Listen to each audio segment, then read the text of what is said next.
What you want more than anything is you want to meet people with different experiences. And I've always sort of found you would see things that you would not automatically have come across. Hello and welcome to the Parliamentary Review Podcast, the podcast that puts leadership in focus. I'm your host, Scott Challinor, and each week I'll be joined by directors, CEOs, CFOs, government ministers, chairmen, presidents, and maybe one day, even footballers. The aim here is to discover who these people really are. The people who get up every morning and make the world work. We discuss the future of British industry and trade deals, government reforms, and of course the innovation and success in the country that makes it all worthwhile in the end. We also look for their take on the current economic and political state of the country, which in this episode sees us cover topical issues such as coronavirus crisis, how education and regulation is affecting the financial advice industry, and of course, Boris Johnson. Later on in the episode, you'll also have the chance to hear Jonathan White's exclusive interview with Liz Field of the Personal Investment Management and Financial Advice Association. That's PIMFA to you and me. But for now, I join Stephen Groves, Director of Affinity Financial Advisors over in West London. We'll be discussing a number of issues, from the coronavirus crisis to cost of compliance, educating Britain's youngsters about finance, and why this industry isn't a profession that should be as male-dominated as it is. Stephen, welcome. It's great to have you on the programme with us today. Thank you. Thank you. Very kindly you to ask and invite. No, it's an absolute pleasure to have you here. Now, Stephen, you're a financial advisor, of course, based over in West London with roughly 20 employees under you. How have you found things in the past few weeks, considering the COVID-19 outbreak and all of these measures that have now been put in place? It's been really busy. Obviously, the first thing we try to do is make everyone safe. This is the most important thing. We've been so busy the last couple of weeks trying to arrange that everyone, not certainly the administration staff, can work from home. So if they've got a PC at home, that's fine, they can work off that. But if they haven't, then we've been out and taken their PC from the office and put it into their home. We've also, because we've got the sort of VoIP phone system, we were able to take our telephones and plug it into their system at home, and then we can actually use it just like an office. So if we have an incoming phone call, the actual incoming phone call will go directly to them at home via the internet. So we've been able to manage to do that. And right now, we just started, probably yesterday is when we finished. We managed everybody now is working at home. The only thing we have is post, and obviously post is quite important in our industry. So we have one person going into the office every morning to process the post and get the post in and the post out, and then scan it onto all the consultants' places where they come into, so they can see what their post is, and we can deal with it as and when we need to. The other thing we've done is we've actually made, just in case something happens, given we've only got one person in the office, that we have like an emergency call. So as soon as they get into the office, they call another administrator who's at home. They suggest what time they're going to be leaving, and they're supposed to phone then when they're leaving. So, and if they don't leave at that time and don't get a phone call, then we get someone to visit the office and see if everything's okay, just from a safety point of view. So I think we're there. Obviously, we've only experimented it for now 2 days now. So hopefully it's working at the moment. So hopefully it continues to work, and we'll try and learn some lessons from this in the long run. So I think we're geared up to manage now for the next few weeks. Hopefully it doesn't go on for too long, but we don't know, do we? So I think we're geared up to do that. Obviously what we can't do, the consultants can't go out and meet people. And we're not doing that. The trouble is, because of that, is then we're obviously not earning any money, although we do look after people's money.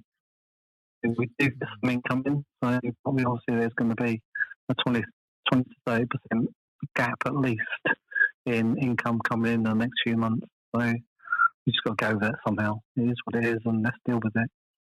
Absolutely. It's thrown up a whole new raft of challenges for business leaders, not just operationally in day-to-day work, but also with finance in the future. And there is a lot of uncertainty at the moment. But given the measures that the government have announced and put in place, especially financially to support business, is that cause for encouragement, do you think? Oh, absolutely. We had a new administration staff start a week and a half ago. So very experienced, worked with IFAs before, so exactly the sort of person we wanted. Because it's administrators now, not just administrators in our industry. We actually have to be quite technically qualified now, so which also the admin effect, they actually cost a lot more money. But because they initially have to get used to our processes and the software we use, certainly the first few months are just training based. So poor lady just started and no one really can train her. Luckily, she's quite proactive.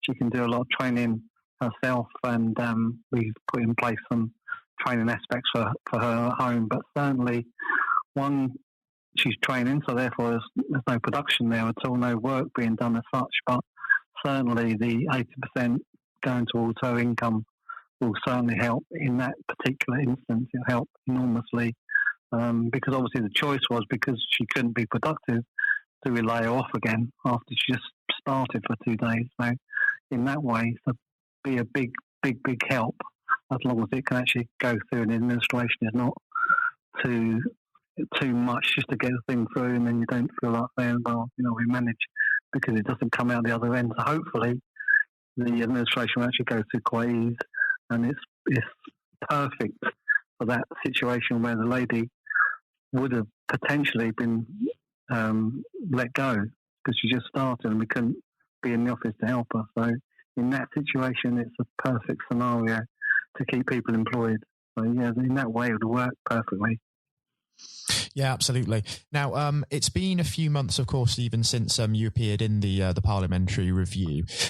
In your article, for those listeners who haven't read it, you do say that one particularly difficult challenge is changing regulations within the industry. Is this still weighing down on the sector, and how so, just for the benefit of the listeners? Hugely. The media itself, I think I said in the article, the media doesn't help. I think from the listener's point of view, most complaints to the FCA do not come from independent financial advisors. They generally come from other sources. So we need to be there. The trouble is that the media wants costs to come down everywhere. What happens, and it's happened in the companies itself, they've brought their charges down, but what it means is less people there to talk to. We try and get through to different insurance companies on the telephone because we need to speak to someone. And I have people in the office who are waiting 30, 40, 50 minutes on the telephone just to get an answer. So from that perspective, it weighs heavily down. But because people want, and the media want, the charges to come down, the opposite is happening in the industry. The FCA costs are going up. They're expensive. The insurance, indemnity insurance, has just gone through the roof. So if I generalise, when the renewals come through for ours in the industry, they were 5 times as much coming through. So our industry, or our company, we were paying about $30,000 a year. So potentially we could have gone from $30,000 a year for indemnity insurance to $150,000. It was just ridiculous. Luckily, and I'm pleased because we try and do things as well as we can and perfect as we can. We got 2 times, but it's still twice as expensive as what it was last year. So the staff costs are going up because of the legislations that go up, because of industry regulation. We need to give much clearer insights to the clients, and that's right. But obviously then that costs more money. We have to put in new software that can take 2 years to put in, and then you have to train it and get used to it. So we're doing everything we can, but not only do you then need to spend out on the software, you have to then spend out on the administration staff to become more technically qualified. So 1, you need to spend more on staff wages. 2, you need to spend more on software and licenses. And 3, you actually need more people. Hence, we've just employed someone else again. So the costs are huge, but within the industry, within the FCA, the financial compensation scheme with their limits going up from 50 or 60,000 to 350,000, to the indemnity insurance going up, and I'm generalising, we got away with twice as much, but some companies, their insurance premium went up 5 times as much for the year, and some companies couldn't get insurance at all. It's very difficult to fight any of that because you try and comply all the time. But if it continues, we'll have a country with no IFAs, and what we'll end up with is just 4 or 5 big players who, in my view, don't really treat the clients as well as they should be treated. That's the way we would all want to be treated. So it's only my opinion, but I think the IFAs in this world, certainly in this country, do a very, very good job, and they don't just have clients; they also become very close friends on the basis you actually know these people, these clients or customers for 5, 10, 20 years, and they become very close friends and need to be taken care of, and they value the reassurance, especially right now. They really value the reassurance that we can give them by saying, don't panic, don't take your money out, you'll miss the bounce. They just generally want someone to talk to, and the best will in the world, they're not going to be able to talk to the big insurance companies. They need someone who they feel they can trust, and they can feel they can rely on, that will get back to them when they say they're going to get back to them, and give them just good, honest, up-to-date advice about their own resources, treating it as if it was their own money. So the danger to the IFA world is that the cost of it will take us out of the equation, and we'll have to sell to a big player. And I, for one, don't want to do that. I've looked at all of them. I don't think what they offer is good value, and it's certainly not good value for clients, in my opinion. They get lost in a mire of trying to deal with bigger companies, when actually what they want is to be able to phone someone up who they can trust and have a relationship with. So costs going up in that way will destroy the independent financial advice world, I think. Absolutely. It's good to, of course, have a few cases in point and really shed some light on how the costs of compliance with the Financial Conduct Authority are really sort of making it hard for businesses. If we move aside to another issue that you also highlighted, you did say as well, Stephen, that in the article it would be fantastic for more women to actually become actively involved in the profession as well. Can you perhaps tell me about some of your hopes for that in a bit more detail, and maybe even some of your own experiences with female colleagues as well, just for the benefit of the listeners? Yes, it's a really good question. It's I've had a lot of experience working with female financial advisors. I grew up working for Prudential, and out of my 6 consultants I had, 4 of them were women, and I've never had such good production. That's not because they worked any harder than men, it's because people trust women. It's just a natural phase, and I think some of the block in people not seeking financial advice is one, they don't know who to trust, and secondly, they don't know where to go. I think if they could see a sector that had a few more female people in it, I think it would attract a lot more people into our sector to get personal advice, which I think generally what people need, even sort of basic advice. So I have a lot of experience on that. We have had some female consultants in the past, and they've been very, very successful, sometimes too successful because they've then gone and worked on their own. So they're very successful. But the main thing that happens is that people trust women, and I don't know why there's not more women in the industry. It's a perfect industry for female. Yes, there's a lot of work to do to understand how crazy industry works, but once they get into it, they will really enjoy it, because it's not about just what you know, it's about relationships and linking with people and helping people feel reassured who they're dealing with. And women are naturally better at that than men, and I think that across the country, people trust women more for one reason or another, but that's the fact of it. So I would implore them to try and look at this industry, because it's a huge opportunity for them right now. We have my partner, my business partner, Rob Salter, his daughter has just done her qualification. She's just about to do her last one, but it's just got delayed because of this situation. But from once she's qualified, and she will be fully qualified in the next few months, she will then be a power planner with us. And once she's done a few years power planning, she'll then become a financial consultant, and she'll be a very good one. So I would encourage women to look at this avenue, because I don't think they even look at it or even know it's there until they actually see it. So it's a really, really good industry for women just because of that. It's not just about finances, it's about people and the relationships with people, which women are very good at. For sure, absolutely. And in terms of getting more women involved in the industry, how can the industry become more enticing for those women who are weighing up their career options a little bit earlier in life? Do you think it is the industry's role to maybe try and reach out to those people, or do you think that help can come from elsewhere in that respect? I think it is the industry's responsibility. I think it's everyone's responsibility. I think it's a culture thing. It's a culture that seems to attract men to us, or something that men think they need to go into. But hopefully it's now changing. Some women maybe look at it and think it's just finance, but it's not. It's about people.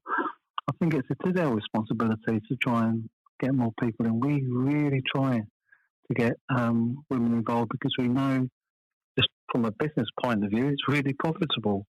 And we know, they're going to work hard and do a really good job and get on with people. So from a business point of view, it's actually profitable for us to get more women involved. But yeah, is it our responsibility? Yeah, of course it is. We take that on board totally. And it ties really nicely into the next thing we're going to touch on as well, because one of the issues that you did highlight in that review article as well was that the lack of understanding from young people about the finance sector is another huge problem, not just for recruitment, but also people don't think it's necessarily an option for them. This can tie in, can't it? People playing a role, not just to reach out to male youngsters, but female youngsters as well, and try and essentially kill two birds with one stone in a way. Yeah, absolutely. My history is looking after, with Prudential, I used to look after independent schools and universities and local government. We had the ABC, the additional voluntary contribution contract with them. And I used to say to the schools I looked after, and once I left Prudential, working with Affinity, I'd encourage the schools to say, what about the kids? Do they want? We'd offer them free lessons. To say, just go have a bit of fun with, what's this, and have just a bit of fun, and say things like, what do you know about this? And they say it's a bit boring. They would say. I'll say, well, what's fun? And they'd probably say holidays and buying things and getting a new game on the computer. So what do you need to get them? You need some money. So we're not talking about finance, we're talking about fun to be able to get these things. And we'd, the one I did do, it went down really well. It's really good fun. Generally, though, the schools will say they don't want, an unknown man walking through their school, even though I might have looked after the school for 4 or 5 years. But generally, it's just another job this is how it comes over, another job for the school to do. It's not in national curriculum. It's not really a university course, so some places do see, some universities do financial courses. It's a huge industry, and it's a big opportunity for people to be able to get into it. Last September, we just recruited a 24-year-old who'd been to Manchester, not the university, but I think it's called the Manchester Metropole, who got qualified in finance. And he went to university in Manchester, but he lived in Newcastle. And he worked for an IFA in Newcastle, and then moved down to London to see how he could get on. And he's an absolute diamond, been absolutely brilliant for us. And it's because someone's looked at it, found it interesting, and followed it through. And so, if a young 24-year-old who's going to be really important to our company in the next few years can see that side of it, and he's been so good, then I think it should be much more of a academic subject. Not hugely, maybe, but it should certainly touch on it a little bit more. I've got a teenage daughter, our youngest. She will lose her Oyster card or lose her bank card, and it's frustrating that they've got these little things. They don't totally realise how important it is to protect their PIN numbers from cybercrime, etc. Just little things like that. And savings are not meant to be boring. They're meant to be quite exciting. You can buy these things that people enjoy, and it gives people choices. So savings is not about saving; it's about choices. Children don't understand some of this, I don't think, and it's a shame it's not just a bit in our academic curriculum to actually go over it, and maybe that might push them towards understanding a little bit more education, and then maybe they might go to university and start learning it and get qualified in it, which would then promote the industry even more. There's certainly not enough of us. I know when I worked at Prudential in the early 80s, I think there was 85,000 consultants about in the country. I think it's down to about 24,000 now, probably because of the increased qualification standards needed in 2013, probably because we have to disclose fees, and they're called fees and not commissions now. So some of that come into it. From banks you can't get financial advice from because of that. You can. I think it should be pushed a lot more, the education side of it, even just the basics of protecting your bank card, protecting your Oyster card, just basic stuff like that. And little bits added on to that, like where to find the best mobile phone deal.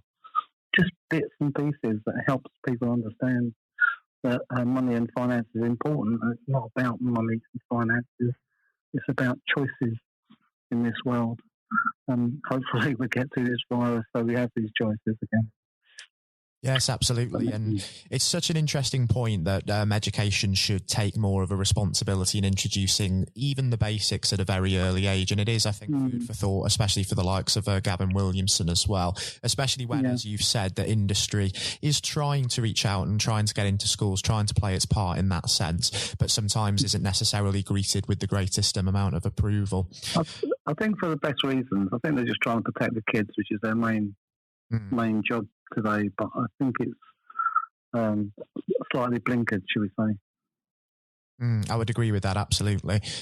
Stephen, as well, this podcast itself is also, of course, about effective leadership, amongst other things. If we take the word leader, what does that word mean to you, especially in a business context?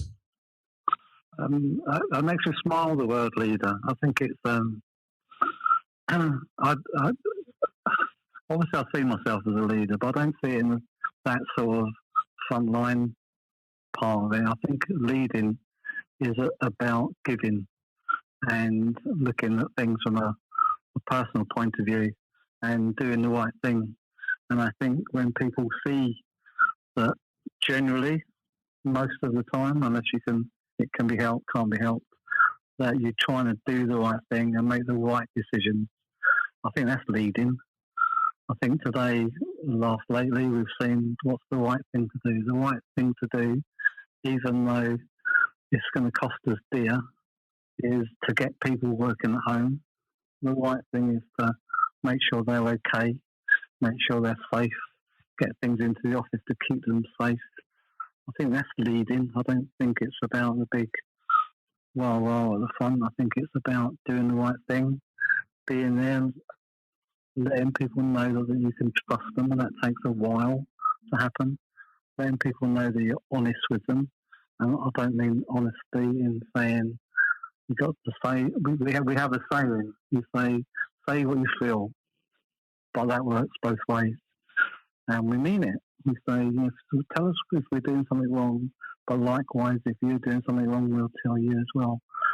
I think people respect that, and I think that's about being a leader.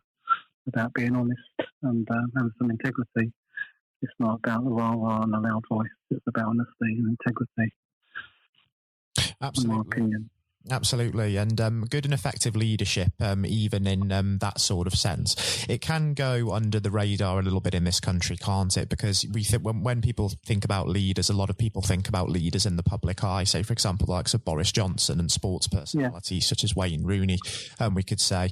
That in mind, do you think that good and effective leadership is celebrated as much as it should be in the UK, given that so many good examples can often go unseen? No, obviously, I think what happens is that media picks them out to say how, what can we find them, and we see it in the media all the time, the way people get treated. And generally, the lady who just died, Caroline Flack, that's a prime example of someone who was just trying to get on in life and obviously had her own issues, and the media killed her, if I'm honest. I don't think it's celebrated enough. I think I like Boris. I think he's good for the country. I think this might not be this. I think this could be one of his successes this virus. But that's not what he's good at. He's good at making people feel good and saying Great Britain's a great country. That's what he's good at. So there's different types of leaders. I think it's not celebrated enough. I think it's certainly not respected enough. Yes, things should be investigated if something happens, without a doubt, obviously. But I think we shouldn't. I think the media's got a lot to blame for pulling people down and making life a lot more difficult than what it should be. And certainly, and we see it now. I was just saying to someone, I'm a football fan. I follow Fulham. Fulham Football Club, and certainly I was saying to my friend who I go with, I said, we won't criticise this player again. We just celebrate the fact that they're there and we can enjoy it. So I don't think there's enough celebration of how hard people work to get to that level. We're talking about Boris Johnson. People forget how hard he's actually had to work to get where he is. It's not because he's had some money behind him, it's because he's actually worked really hard and has a commitment to things. And I think people shouldn't put him down for whatever. I think he's good for the country. Honestly, I think he's good for the country, and I think he's not celebrated enough. I'm not saying people shouldn't be investigated if things go wrong, but certainly we shouldn't be so quick to criticise and then so quick to follow up with something else again. So yeah, they should be celebrated a lot more. It's interesting that you mentioned Boris, especially because his leadership has come under so much scrutiny. A lot of people do approve of the approach that he's taken, following the science, of course, being less hands-on, and then sort of seeing how things develop before bringing in harsher measures. Do you think that would be your sort of style of leadership as well there, Stephen? Would you tend to sort of let things play out a little bit before taking action, or would you take more sort of the Xi Jinping, Giuseppe Conte approach of really jumping on top of things, forcing lockdowns and making decisions quickly? Yeah, it depends on what it is. It depends. If it's something that's unkind and obviously wrong, I would jump on it quickly. I don't think people generally mean to be unkind. I don't think people generally mean to do the wrong thing. I think generally they come from a good place. And I think we're seeing that in what's going on in the world at the moment. Generally, people come from a good place. So sometimes I would play it. It would depend on what it was. Sometimes I might just play it out and see what's happening and try and understand both sides. There's always another side to the story. It depends on what the situation was. I think you have to look at it individually, but I think we should accept that generally people come from a good place and not from a bad place. Yes, absolutely. And sort of staying on the topic of Boris Johnson and leaders who are in the public eye like he is, are there any examples of figures like him, living or dead, who've perhaps inspired you? Boris has inspired me. Probably yes, because I think he's a leader. Who else inspires me? My mum and dad inspire me because of the love they give. I think it's to do with genuine love. So people like that would inspire me. Apart from that, I can't say anyone in particular, but I'm a great believer in people who come from a good place. Generally, I just talked to my wife walking the dog this morning. We spoke to our friends who walked by, who spoke to them 3 meters apart, as you do. And we've probably known them a couple of years, but they're givers.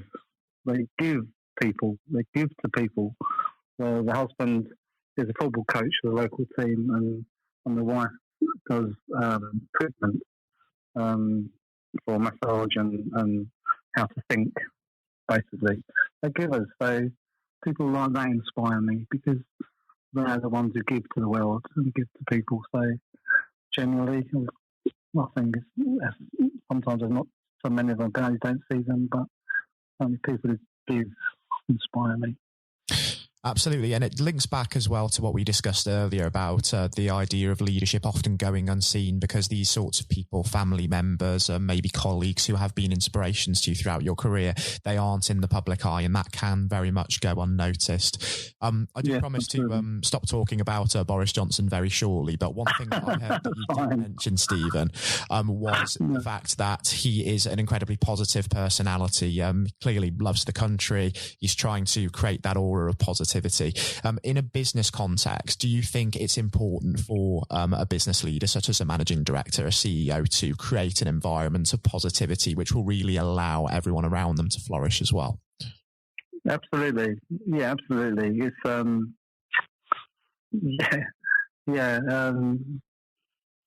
sometimes you think who motivates the motivator. So, but certainly both me and my wife as the director of the company as well, certainly me and Kim would never go into the office and talk about things or bits and pieces we have to deal with. Obviously, we have stuff personally to deal with as well. I certainly would never take it in the office. Other people do. I think sometimes you just have to have a quiet word with them and listen to them and understand it. But it's not meant for office talk generally, unless it's in a quiet place. So is it our role to do that sort of thing? Absolutely. Because who else have they got to go to? And people do really appreciate that. I think it's to do with being open and honest and with people, and it's to do with giving. I think we should all give a bit more sometimes. For sure. Yeah, definitely a role for someone, without a doubt, in my view. And I think, I don't think I know the reason why we retain so many staff and staff don't generally leave us at all is because they trust what's going on. So I think it's really, really, really important. Absolutely. Stephen, I am conscious of running out of time, but before we do wrap things up, perhaps you could tell us what the next 12 months hold for yourself, for Affinity Financial Advisors, and what you do hope to accomplish in that time. For the next 12 months, both me and my wife as directors of the company, we'd like to sort it down a little bit. We're working to that end, which is why we looked at the new guy from Newcastle we spoke about, who's very, very good. We've also got another guy we work with, Aaron Shishon, who's just 40 years old, who will be a director very shortly, and is someone I want to take over from me. So we certainly don't want to sell the business. We want to move it down to people who we think have got the right attributes, are givers, are honest, and can take over with it. And from a business perspective, I think we see more profit in it for us in doing that rather than just selling it, and with that selling our clients as well. And we don't really want to do that. We want to stay involved as long as we can, really, keep our minds active. From a business perspective, I would hope we can fight this virus thing. Obviously, we can't earn the money that we need to earn without going to see people, so we would hope, though, we can relax this in 3 to 6 months. We would hope.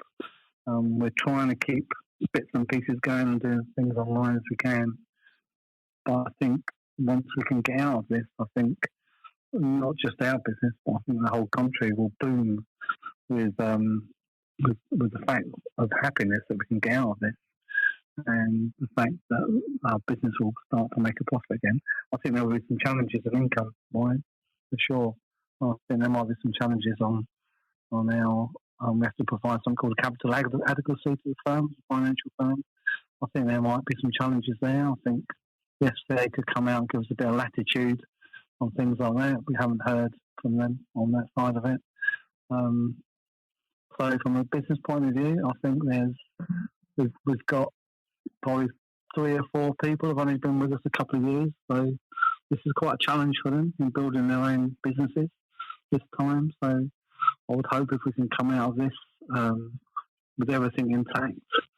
I think our plans to move forward from an IT perspective and client and staff perspective should be very, very positive. And I think the industry could be great. It's great now, but it could be even better. And I certainly would want Affinity, our company, to carry on and not be sold into one of the big conglomerates of platforms, as they call them. We want to keep it as a separate IFA firm, deal with people and help them understand their finances so they can make reasonable, informed decisions with a bit of reassurance. So I see things positive. I don't like the alternatives to that, so I see things being really positive. And I see a big boom in the industry and the country once we can get through this virus situation. And do that by pulling together. We have another saying in the company. We talk about rowing boats. So the boats are, everyone's in the same boat. Everyone has to row, and no one must kick a hole in the bottom. And that's very much how we try to work. And hopefully, it will work in the next few months, and we'll be able to move forward. So I'm quite optimistic about the future. But in fact, I'm very optimistic about the future. I'm very optimistic about the young people we've got in our company, moving it forward. So yeah, I'm very, very optimistic. That's fantastic to hear, and let us hope as well that we do embark on the upturn sooner rather than later once the present situation starts to blow over. Yeah, we'll hope so. Yes, it's been an absolute pleasure, Stephen, having you on the programme. It's also been incredibly insightful, and I think it would be fantastic to even have you back on the programme in a few months' time just to see how things have panned out retrospectively in that regard. So thanks. Yeah, so kind. Thank you very much. Thank you for the invite. It's a pleasure. It's been an absolute pleasure, Stephen. Thank you. Lovely.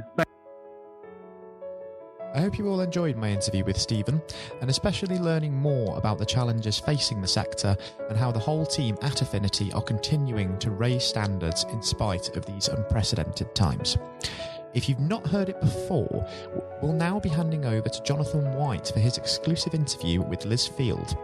Liz first joined PIMFA as Chief Executive in 2014, back when it was known as the Wealth Management Association. With 30 years of financial services experience, which includes 19 years as a chief exec, Liz has been transforming and advising businesses through reshaping strategy, rebranding, change management, and inspirational leadership for years. I hope you enjoy listening just as much as Jonathan enjoyed speaking to Liz. Here it is now. I'm Jonathan White, and we're joined today by Liz Field, CEO of PIMFA, Personal Investment Management and Financial Advice Association. What a great mouthful. Liz, thank you very much for coming on today. No, thank you for inviting me. No, not a problem. A complete pleasure. And I think it would be a great place to start, if we may. There's maybe a little bit of background for the listeners. Obviously, PIMFA does work in across the board these days, but of course it was only founded 3 years ago, and of course APFA and the WMA were merged. That's right, yes. I think it really was a reflection of where the industry was going in terms of the provision of financial advice and helping individuals with their personal financial futures, that we felt that it was necessary for the two bodies to merge together.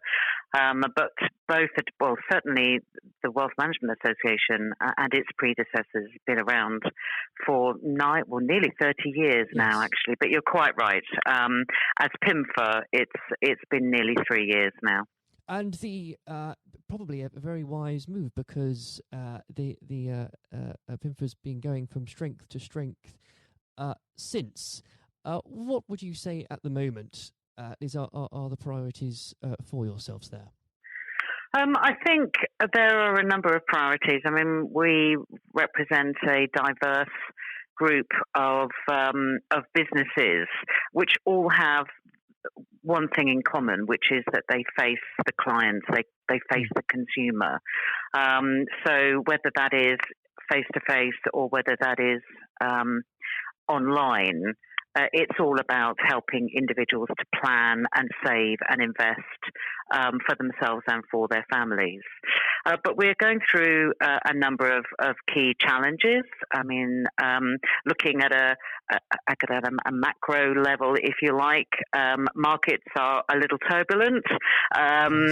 It's very challenging to kind of navigate the investment management world. So even more reason why you need a financial advisor and an investment management firm to help you, because it is quite a complex arena.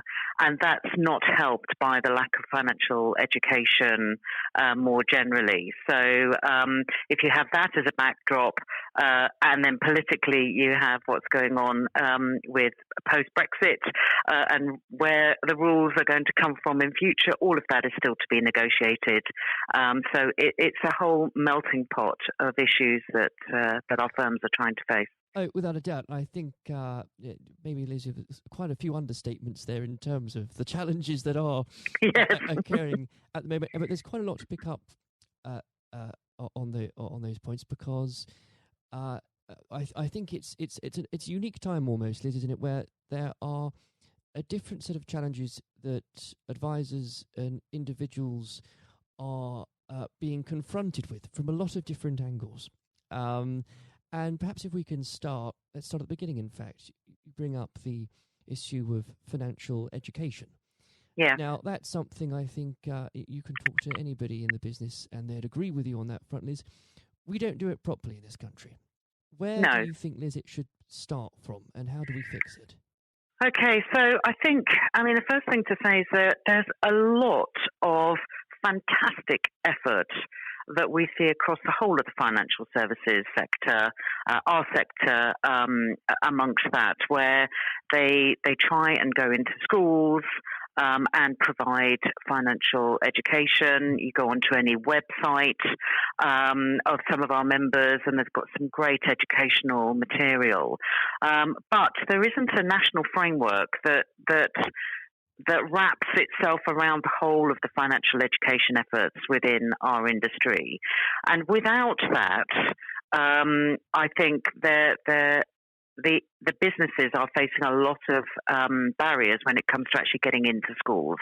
Financial education is part of the I think it's personal health and social education piece of the curriculum, but there isn't an exam that's at the end of it. So when it comes to schools and how they're being judged, it's on metrics such as exams, and without an exam for financial education, I think it's just going to keep coming up against the same barriers. And financial education is not the same as maths. So what we'd also quite like to see is that we have more kind of money type questions within the maths curriculum, because that will also then bring it to life for young people, for youngsters and school kids. It will bring it to life because it's about things that they have to deal with, or that they deal with on a day-to-day basis, which is money. So the more that we have that is populated in the curriculum that is about money, the better, I think, because that then will start to promote a culture of savings and investments, which we so badly need in our country. Without a doubt, Liz, because, and again, you've hit the nail on the head, because there's only so much that can be done without the involvement of the curriculum in schools. Yes. And you can, as you've pointed out very well, companies can try all they might, but it's difficult if it's not a joint effort. Yes. And I think as for example, with the new government we have, there have already been positive noises at the very least. Whether they become actions is another thing entirely, regarding what you could consider a far more applied mathematics in a lot of the system. But time will tell, and that's something I think we could probably dedicate in the next hour to. Liz, yes, I think you're right. We probably shouldn't. Now, looking at a couple of other points to pick up that you've already raised here, Liz, and it goes back to the word you've already said, which is uncertainty. It seemed as if the markets, investors, people, we've been in a state of limbo for the last 3.5 years. We're talking, of course, 2 months after a general election that resulted in a large majority for the Conservative Party, and therefore at least we have now left the European Union without dragging you down the political rabbit hole here. Liz, is there a hope now that because of that clarity we may start to see a far more certainty in the market? And what are your hopes for the next 12 months? I think that we've still got a little way to go, because whilst 31st of January came and went, we're now in a negotiation period. We're now in a transition period, and for UK savers and investors, in terms of where the rules are made, there's still not some clarity about that. We're still we don't know yet whether we're still tied or will be tied to the European rulemaking down the line. That's still to be negotiated. I mean, we've always said that actually for savers and investors, we need stability in the markets and we need access to funds. However, the majority of our firms look after UK savers, and therefore one of the positives we see is the ability to have a rule book that makes sense for UK savers and investors and UK firms. So we think that there's an opportunity there, definitely without watering down regulation. So we're definitely not talking about less regulation. What we're talking about is smarter regulation, which makes sense for firms and makes sense for clients. And as we've got a very unique industry in terms of savings and investments in Europe, England, or the UK rather, and Ireland are unique amongst our European counterparties. So when you have a European rule book, or a rule book that is set in Europe that doesn't bear any relation to the model of intermediation that we have here, that has caused us problems in the past, and we're hoping that we will be able to affect that in the future with a local regulator and a local rule maker. But we will see. That is still all part of the melting pot. So whilst I'd like to be positive and optimistic about the market, we've still got this period of negotiation, and until we see where we go to with that. And of course, you've got financial services and fisheries amongst the same piece, Famous bedfellows, aren't they? Indeed, absolutely. So we've still got to wait and see, I think. Absolutely. And it will be a interesting year, if nothing else. Yes. Now, you've mentioned there, Liz, the role of course, regulators. I know in the last month or so, obviously, PIMFA has given its fair amount of critique to the FCA. Are they, at the moment, doing their job correctly? I think I don't envy the regulator one iota. I think if you look at the number of people that they have in the supervisory team and the number of firms that they have to regulate, it is not an enviable job by any stretch of the imagination. Yes, we have been critical, not least of all because we're expecting better supervision to prevent firms from failing, and certainly to prevent firms from failing in the spectacular way that they have in the last few years, which has impacted on the size of the Financial Services Compensation Scheme levy. And this levy is paid for by firms within the industry. And our firms are a majority of small to medium-sized firms, and their bills have gone up exponentially. Our criticism is that, we don't object to having an FSCS levy or, the lifeboat funds to pay, recompense to consumers. And our view has always been that the polluter pays, but the polluters have long since folded by the time it comes to any payment, which means that good firms are paying for bad firms. So the system, we believe, is broken. And I think that is about the regulatory perimeter. What is it that the lifeboat fund should be protecting? The perimeter is too big. So that, what is the nature of risk? That all needs to be redefined, we believe, and recalibrated, which then enables you to determine, well, if that's what risk is, then how do we protect it and how do we levy for it? And that is all linked to better supervision. So that is something we have been critical about. We're in the process of finalising a paper which we have positioned in a constructive manner, which is these are some of the things that we believe, FCA, you should be looking at in your supervisory process.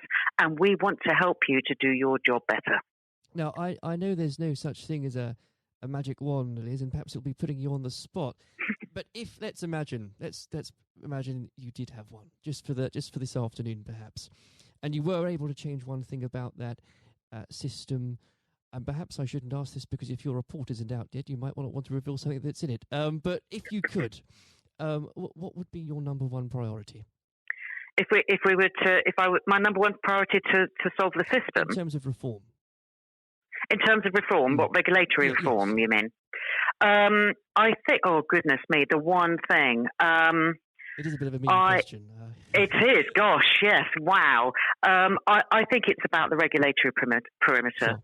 I think let's have a look at the regulatory perimeter, which is, gives some certainty to clients about what is protected and what is not protected, which also then gives some assurity both to them and also to the advisors who have to advise those clients on what's the pathway to success for them, and I think if there's some clarity around all of that, then everybody will be better off. Great. Now, I'm conscious of the time here, Liz. It's already catching up with us. So perhaps if we can take a little step back and look at the operations of PIMFA again. It's what PIMFA does so well is its ability to build relationships with so many different organisations. Can that really, Liz, be underestimated, the importance of having those working relationships with the departments and the organisations that you do have? No, I don't. I think it's absolutely fundamental to any business, actually, but it's certainly something that we have in the middle of the stick of rock that is PIMFA. We talk about the values that we have as an organisation. We are a small organisation, and we can't do our job unless we work in partnership and collaboration with others. So, relationship building and maintaining and creating a good foundation of relationships is absolutely fundamental to what we do. Without a doubt. And I think that's the key point, Liz, isn't it, that's so applicable to any realm, whether it's business or politics or any areas of life. And I think, and because of the time here, I must start to wrap up, but perhaps I can ask, Liz, looking forward, and I know the next 12 months is full of uncertainty, what are the plans PIMFA has for it nonetheless? So I think our key priority this next 12 months is is to be talking much more, and we have been lobbying a fair bit on this, but because of Brexit, our ability to actually kind of get into see the policymakers on both sides, I think, to have that dialogue has been a challenge. But we're finding that is changing. They want to hear from us. So I think our priority is around that regulatory perimeter. And what does regulation look like for us moving forward? But at the same time, it's not just about the future of regulation, but it's also about the future of supervision, because the two of those go hand in hand. So those two are kind of what are the main areas over the course of this next year. Having said that, we have a manifesto that's got six pillars in it, and regulation and supervision and the future of that is just just one of those things. There are a whole host of other things. Promoting the sector as a force for good and as an integral part of an individual's kit bag for financial and mental well-being is another key strand of activity. So I think future of regulation, future of supervision, and then promoting the sector as an integral part of everybody's kit bag in building their personal financial futures. Well, Liz, there might never be a more important year, or has not been in a while, that will determine the future of all of those things, and perhaps never a year where so many people pay attention to what happens to Britain's fish stocks. But it's been an absolute pleasure discussing that leadership with you today. I hope very much we can sit down perhaps later this year when there's a bit more clarity perhaps and talk through a few more things. Thank you. I would love to do that. Liz, thank you very much. Thank you. As always, it has been a pleasure both listening to and learning from our guests. I and Jonathan hope you all enjoyed listening. Until next time, Jonathan and I would normally be off to the Westminster Arms now to raise a glass to raising standards. But as it is with all of the pubs being closed, Jonathan's front room is simply going to have to do for this week. Until next time, goodbye.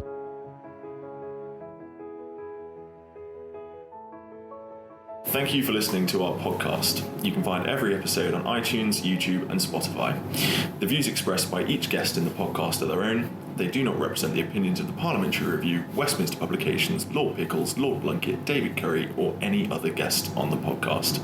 If you'd like to know more about the Parliamentary Review, please visit www.theparliamentaryreview.co.uk.